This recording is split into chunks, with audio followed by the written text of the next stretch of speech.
ಬೆಂಗಳೂರು ವಾಹನ ಸವಾರಿಗೆ ಶಾಕ್ ಕೊಟ್ಟಿದೆ ಸರ್ಕಾರ. ವ್ಯಾಪಕ ಜನಾಕ್ರೋಶದ ಬಳಿಕ 2022ರಲ್ಲಿ ನಿಂತಿದ್ದ ಟೋಯಿಂಗ್ ಪದ್ಧತಿಯನ್ನು ಮತ್ತೆ ಜಾರಿಗೊಳಿಸ್ತಾ ಇದ್ದಾರೆ. ಇನ್ನು ಮುಂದೆ ರಸ್ತೆಯಲ್ಲಿ ಅಡ್ಡಾದಿಡ್ಡಿ ಬೇಕಾಬಿಟ್ಟಿ ವಾಹನಗಳನ್ನು ನಿಲ್ಲಿಸಿದ್ರೆ ದಡ್ಡ ಹಾಕ್ತಾರೆ. ಖಾಸಗಿ ವಾಹನದಲ್ಲಿ ಟೋಯಿಂಗ್ ಮಾಡಲ್ಲ, ಬದಲಾಗಿ ಪೊಲೀಸರಿಂದಲೇ ಇನ್ನು ಮುಂದೆ ಟೋಯಿಂಗ್ ಮಾಡಿಸ್ತಾರೆ. ಇದಕ್ಕೆ ಹೋಮ್ ಗಾರ್ಡ್ ಸಿಬ್ಬಂದಿಯ ಸಹಾಯವನ್ನು ಪೊಲೀಸರು ಪಡ್ಕೊಳ್ಬಹುದು. ಹೊಸ ನಿಯಮಗಳೊಂದಿಗೆ ಟೋಯಿಂಗ್ ಆರಂಭ ಮಾಡೋದಕ್ಕೆ ಹಿರಿಯ ಅಧಿಕಾರಿಗಳು ಸೂಚನೆ ಕೊಟ್ಟಿದ್ದಾರೆ. ಖಾಸಗಿಯವರ ವಿರುದ್ಧ ವಾಹನ ಡ್ಯಾಮೇಜ್, ದುರ್ವರ್ತನೆ ಆರೋಪ ಕೇಳಿಬಂದಿತ್ತು. ಹೆಬ್ಬಾಳ, ಸಿಲ್ಕ್ ಬೋರ್ಡ್ ಸೇರಿದಂತೆ ಬೆಂಗಳೂರಿನ 19 ಕಡೆ ಸಂಚಾರ ದಟ್ಟಣೆ ಆಗ್ತಾ ಇತ್ತು ಅಂತ ಪೊಲೀಸರು ವರದಿ ಕೂಡ ಕೊಟ್ಟಿದ್ರು.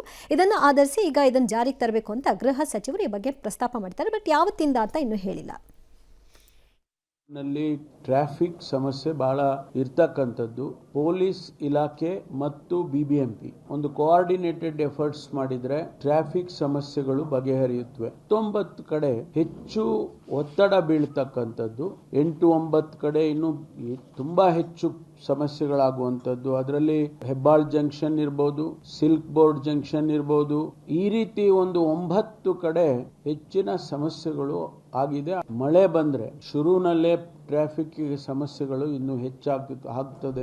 ಈಶ್ವರ್ ಮಾತಾಡಿದ್ದಕ್ಕೂ ಪಾರ್ಕಿಂಗಿಗೂ ಏನು ಸಂಬಂಧ? ಸಿಕ್ ಕಡೆ ಹಾಕಿದಾಗ ಅದು ಬೇರೆ. ಅದು ಇವಾಗ ಇಲ್ಲಿವರೆಗೂ ಅವ್ರು ಮಾತಾಡಿದ್ದಕ್ಕೂ ಪಾರ್ಕಿಂಗಿಗೂ ಏನು ಸಂಬಂಧವೋ ಏನೋ. ನಮ್ಮವರು ಪಾರ್ಕಿಂಗಿಗೆ ಅವ್ರು ಮಾತಾಡಿದ್ದನ್ನು ಹಾಕದೆ ಇನ್ನೇನೋ ಹಾಕ್ಬಿಟ್ರೆ ನಂಗೆ ಗೊತ್ತಿಲ್ಲ.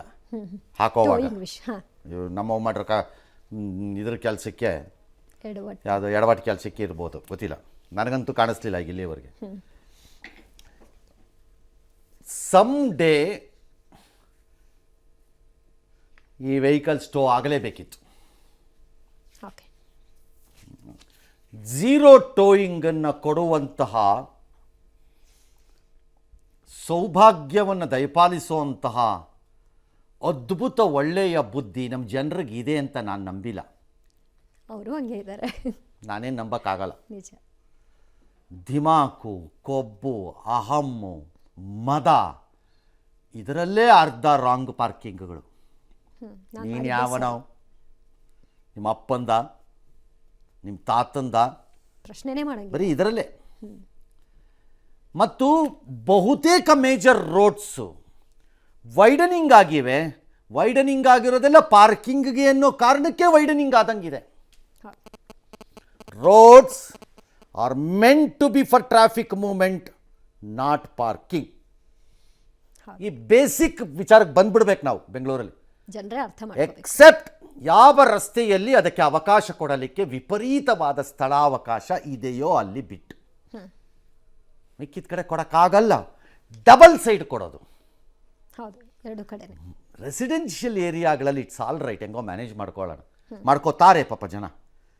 ಮೇನ್ ರೋಡ್ಸಲ್ಲಿ ಯಾರು ಕೇಳೋನಿಲ್ಲ, ಹೇಳೋನಿಲ್ಲ. ಅದಕ್ಕೆ it had to come. But ಈಗ ನೀವು ಮಾಡಬೇಕಾಗಿರೋದು ಏನು ಅಂದರೆ, ಸ್ಪೆಸಿಫೈಡ್ ಟೋಯಿಂಗ್ ಏರಿಯಾಸನ್ನು ಡಿಕ್ಲೇರ್ ಮಾಡಿಬಿಡಿ. ಸುಮ್ಮನೆ ಕಂಡು ಕಡೆ ಎತ್ತಕ್ಕೆ ಹೋಗಬೇಡಿ ವೆಹಿಕಲನ್ನು ಗಲಾಟೆ ಮಾಡ್ಸೋಕ್ಕೆ.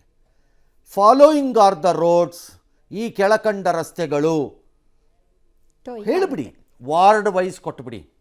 ಬೆಂಗಳೂರು ಸಿಟಿ ಕಾರ್ಪೊರೇಷನಲ್ಲಿ ವಾರ್ಡ್ ವೈಸ್ ಎಷ್ಟೋ 200 ವಾರ್ಡ್ ತೋರಿಸ್ತೀರಿ ಸದ್ಯಕ್ಕೆ, 500 ವಾರ್ಡಲ್ಲೇ ಕೊಟ್ಬಿಡಿ. ಫಾಲೋಯಿಂಗ್ ರೋಡ್ಸ್ ಈ ವಾರ್ಡಲ್ಲಿ, ಇಲ್ಲಿ ನಿಲ್ಲಿಸಿದ್ರೆ ಎತ್ತೀವಿ ಗಾಡಿ. ಭಾಳ ಸರಳ, ಈಸಿ ಆಗುತ್ತೆ. ಇನ್ನು ಮತ್ತು ಜಗಳ ಎಳ್ಕೊಂಡು ಹೋಗ್ತಿರೋ ಓನರ್ ಬರ್ತಾನೆ, ಹೌದು, ಬಿಡು ಗಾಡಿ ಬಿಡು ಅಂತ ಬರ್ತಾನೆ ಅವನು. ನನ್ನ ಗಾಡಿ ಸ್ಕ್ರ್ಯಾಚ್ ಮಾಡಿ. Simple roll. ಅಮೆರಿಕಾಲೂ ಇದೆ, ಬೇರೆ ದೇಶದಲ್ಲೂ ಇದೆ, ನಾನು ಎಲ್ಲ ಕಡೆ ನೋಡಿದ್ದೀನಿ ಇದನ್ನು. ಒನ್ಸ್ ಟೋ ಆಗೋದ್ರೆ ಅದರ ಚಾರ್ಜಸ್ಸನ್ನು ಓನರ್ ಪೇ ಮಾಡಬೇಕು. ಟೋ ಆಗತ್ತೋ ಬಿಡುತ್ತೋ, ಲಿಫ್ಟ್ ಆದ್ರೆ ಆಗೋಯ್ತು, they have to pay. Okay, ಆ ನಿಯಮ ಬರಬೇಕು. ತರಿಸ್ಬೇಕು, ಕೊಟ್ಟು ಅಲ್ಲೇ ಇಸ್ಕೋಬೋದು ಗಾಡಿ. ಅಲ್ಬಾ ಅಂತ ಓಡೋಗ್ಬಾರ್ದು ನೀವು. ಅದಾಗತ್ತೆ, ಅಲ್ಲೇ ಕೊಡಿ, ಅಲ್ಲೇ ಟೋ ಚಾರ್ಜ್ ತೊಗೊಂಡ್ಬಿಡ್ಬೇಕು. ಒಂದ್ಸರಿ ಲಿಫ್ಟ್ ಆದ್ರೆ ಆಗೋಯ್ತು. ಟೋಯಿಂಗ್ ಇಲ್ಲದೆ ನಿಮ್ಗೆ ಆಗಲ್ಲ.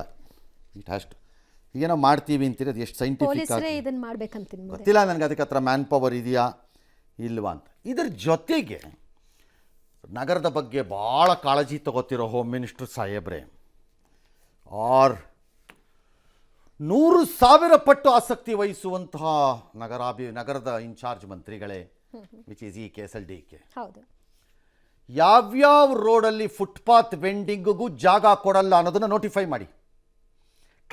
ಕಂಡ ರಸ್ತೆಗಳಲ್ಲಿ ಸ್ಟಾರ್ಟ್ ಆಗ್ತಾ ಇದೆ. ಹೇಳೋನಿಲ್ಲ, ಕೇಳೋನಿಲ್ಲ. ನಾನು ನೋಡದೇ ಇರೋ ರೋಡ್ಗಳಲ್ಲೆಲ್ಲ ಸ್ಟಾರ್ಟ್ ಆಗ್ತಾ ಇದೆ. ನಾನು 40 ವರ್ಷದಲ್ಲಿ ಬೆಂಗಳೂರಲ್ಲಿ ನೋಡದೇ ಇರೋ ರಸ್ತೆಗಳಲ್ಲೆಲ್ಲ ಶುರುವಾಗ್ತಾ ಇದೆ ಫುಟ್ಪಾತ್ ವೆಂಡಿಂಗ್, ಫುಟ್ಪಾತ್ ವ್ಯಾಪಾರ. ಕಂಡಿದ್ದ ಕಡೆಯಲ್ಲೆಲ್ಲ ಅದಕ್ಕೇನು ಅದಕ್ಕೇನು ಇತಿಮಿತಿ ಬೇಡವಾ? ಅದಕ್ಕೆ ಯಾವ ರೋಡಲ್ಲಿ ಬೇಕಾದರೂ ವ್ಯಾಪಾರ ಸ್ಟಾರ್ಟ್.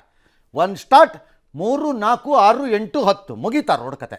ಸರಿ, ಇವಾಗ ಅದನ್ನ ಮಾಡಕ್ ಹೋದ್ರೆ ಬಡವರು ಹೊಟ್ಟೆಗೆ ಯಾವ ಬಡವರ್ರಿ? ಎಲ್ಲ ಬಡವರ ಹೆಸರಲ್ಲೇ ನಡೆಯೋದು ಡ್ರಾಮಾನ. ಯಾವ ಬಡವರು? ನೋಟಿಫೈ ಮಾಡಿ. ಎಲ್ಲಿ ನೋಟಿಫೈ ಮಾಡಿ ಅದನ್ನು. ಎಲ್ಲ ಬಡವರ ಹೆಸರಲ್ಲೇ ನಡೆಸೋದು ದಾಂಧಲೆನ.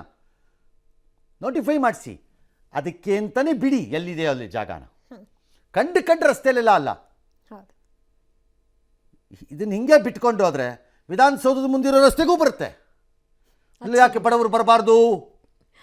ಯಾಕೆ ಬರಬಾರ್ದು ಬಡವರು? ವಿಧಾನಸೌಧದ ಮುಂಭಾಗದಲ್ಲಿ ದೋಸೆ ಆ ಹೋಟ್ಲು ಯಾಕೆ ಇಡಬಾರ್ದು ಗಾಡಿನಲ್ಲಿ? This city has gone to dogs. ಇದು ಸತ್ತೋಗ್ತಾ ಇದೆ ಈ ಸಿಟಿ. ಇದರ ಮಧ್ಯದಲ್ಲಿ ನಾವು ಬದುಕಕ್ಕೆ ಟ್ರೈ ಮಾಡ್ತಾ ಇದ್ದೀವಿ ಕಾಂಪಿಟೇಷನ್ ಅಂತ. ಸಾಧ್ಯ ಇಲ್ಲ. ಬೆಂಗಳೂರಿಗೆ ಬಹಳ ದೊಡ್ಡ ಭವಿಷ್ಯ ಇದೆ ಅಂತ ಯಾರೂ ಪ್ರಭಾವಿಸಬೇಡಿ ಇವತ್ತಿರೋ ಪರಿಸ್ಥಿತಿನಲ್ಲಿ.